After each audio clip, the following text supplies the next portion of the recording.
Hello dear students and welcome back to my channel.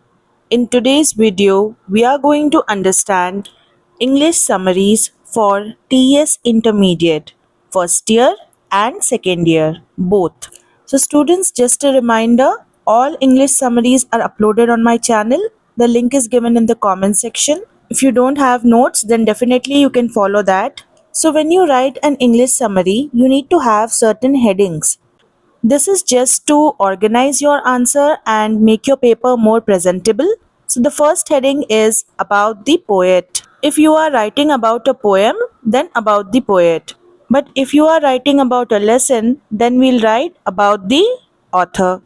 So what are we supposed to write when we are writing about the poet or about the author? First thing we'll write is the poet's name. So the poet's name is, and then you'll mention the poet's name. This is your first sentence. Now, the second sentence, he was an American author. In some lessons, the author's name is not mentioned. It is an article taken from the internet, like the Green Champion Thimaka. For inter first year and for second year, Solution to Plastic Pollution, these two lessons don't have an author, but the article is about someone, right? So, the Green Champion Thimaka is about Thimaka. So in such a case, you don't need to write the heading like about the poet or about the author. You can directly start with the story that it is an article taken from the internet about Salumarada Thimaka, like that.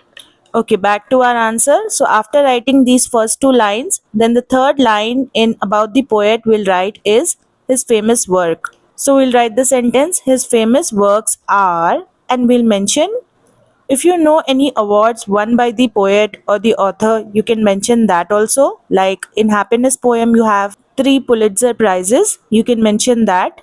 Or awards like Padma Bhushan, Padma Vibhushan, you can mention. So this was about the poet or about the author. After this, the next heading is explanation. So under this heading, you are going to write the full story. In 3 to 4 or 4 to 5 lines you can write.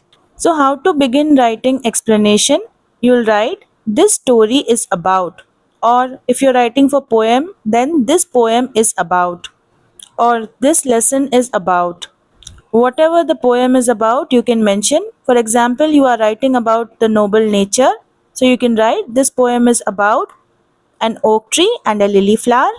The poet wants us to become like the lily flower and not like the oak tree. All the details, whatever you know, you mention. After writing the explanation, the next thing is the message of the story.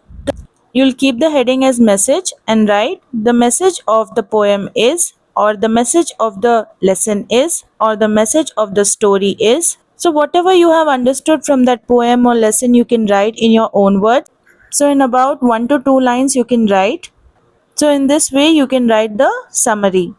Now summary must be written in about 1 to 1/4 page. Means one full page you need to write and little more on the next page, less than half. Now what are the points to remember? Don't forget writing about the poet or about the author. It is important for students to first identify the lesson and the poet. So just remember, when you are writing about the author or about the poet, at least 3 lines you must write. Then the explanation, it must be written in about 4 to 5 lines minimum. Then the message of the story must also be written in full sentence in about 1 to 2 lines only.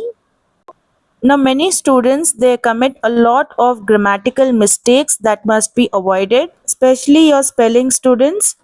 So whichever summary you are practicing, make sure you learn the spellings first so that when you write the summary, you avoid mistakes. Next point is that your explanation of the answer must be related to the question. Means if the question is asking why Timakka was called Salumarada, then in your answer you must mention at least one line related to the question. You must mention that Salumarada means a row of trees in Kannada language. She planted a row of trees on Kudur village road. That's why she was given this title of Salumarada. Just 1 or 2 points related to the question must be there. If you don't know how to write the summary, students, I have already uploaded all answers. Just check the playlist which I gave in the comment section. Next, you need to write in a good handwriting. Nowadays, students don't care about handwriting, but in the exam, paper presentation matters a lot. My personal experience, I'll tell you, students, that when I correct any of the exam papers, I make sure not to correct dirty handwriting papers first. I first correct the toppers papers with excellent handwriting. Next, you make sure that your answer is at least 100 words. And this will happen only when you write according to what I told you, that is one full page and next page a quarter. Instead of making stories on your own in the answer, try to write the details of the story. Try to tell the story in the correct order of sequence. Means once this happened, then that happened, and then what happened. It should be in order. Then only you can write perfect answers and get 4 out of 4. Remember, students, you are going to lose on marks. If you have grammatical mistakes, you'll be given 3.5. If you have many mistakes, then you can get 3 marks and even lesser for more mistakes. I have already uploaded the marking scheme for inter first year. You can check out. It is there in the playlist given in the comment section. It shows you how inter board gives you marks. Now we'll discuss another way, another method to write the summaries. Earlier we used to follow this method and still in many textbooks this way is mentioned. So first heading we keep is introduction. In this you have to write the same information what you used to write in about the poet or about the author. Just 2 to 3 lines you can write. Then second heading is explanation or context also you can write. In explanation again the same thing, explain the whole story in 4 to 5 lines. Then the third one is conclusion. So what you used to write in message, that you'll write in conclusion. That's it, only the heading difference is there. So both the methods you can follow, students. You will be given marks, and on my channel you will find 10 to 12 points answer. In points also if you want you can learn, but write in the form of a paragraph in the exam. It is given in points only because you can remember a lot of information through that.